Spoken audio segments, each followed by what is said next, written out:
Welcome to today's video. We're continuing the Napoleonic Wars in 2025 series, which is probably not 2025 still. Probably like 2030, but that's besides the point. I realized that there's actually only 7 coalitions, and I did like a lot more than that. So now for another coalition with Russia, Sweden, Britain, and Turkey unifying together in this war with the goal of, well, taking down Germany. It's the 7th coalition, but this is not going to be the last coalition, obviously. There's going to be 9 coalitions.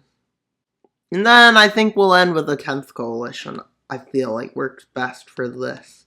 With Poland, Ukraine, and yeah, deciding to join with the goal of Ukraine is to retake their lost land and swear allegiance. Let's see how this one goes.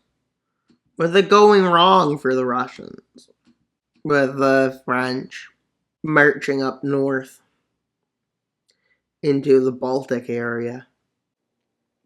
And from Ukraine, they move in to seize some territories moving into Crimea, with them launching an offensive in Turkey up towards Ankara. That doesn't go too well.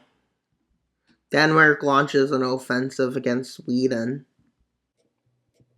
And well, Turkey isn't doing very good. But Turkey makes the first counter-offensive of the team. And well, in the 7th coalition, I guess, in this timeline, if it started in 2025, isn't the greatest timeline. With them quickly kicking the French out of their lands in southern Turkey. And an offensive to take Rostov being launched, which goes ahead with a success. Followed by that, they move to Volgograd, which also proves a success. And then they launch an offensive towards Moscow. And you may say, how's this offensive go? Well, it goes worse than good, as they take the opportunity to start an offensive into Ukraine with the goal of cutting off hundreds of thousands, maybe even 1 million French troops. And while they come into the north, and while seeing this, a big amount, they decide to retreat back out of this offensive, because so far that if encirclement is to happen, well, they're in trouble. They move back to Rostov with what's left doing whatever it wants. The Russian offensive in Ukraine in the north doesn't go too well. But now in the puppet of Belarus are pretty good and easy to conquer. They even move into the Ukrainian puppet, with them starting to threaten Warsaw, which leads to their front lines falling back, and them having to pull back from Crimea and southern Ukraine along the Azov Sea. Well, they start moving in faster as they start getting pushed back, as Ukraine is forced to surrender, so then they enter into the Ukrainian puppet. And well, they raise a big army, with taking back Leningrad and definitely starting to threaten Warsaw from multiple directions, with a Swedish offensive managing to kick Denmark out of Sweden. So, and then, well, an agreement, the peace is made. And this is the front lines at the peace talks. So let's see how it goes on the land. This is an embarrassment. They may think this is over, but it's not. With this coalition starting, because, well, some country named Turkey decided to invade Greece, which led to an alignment of the Neo-Napoleonic Empire with them. And a bit of North Africa doesn't very much like this. With the Egyptian Liberation League being formed, with Algeria, Morocco, Libya, Tunisia, and Sudan. And also it can be an actual coalition. Well, Britain has to join. Britain's the most important for these coalitions. So, yeah. With a big loss happening in Greece. With Greece falling back before many French troops could arrive. And they take Cyprus, with the North Africa League quickly kicking France out of Algeria. And then they went after Egypt, with Britain starting to land in this area.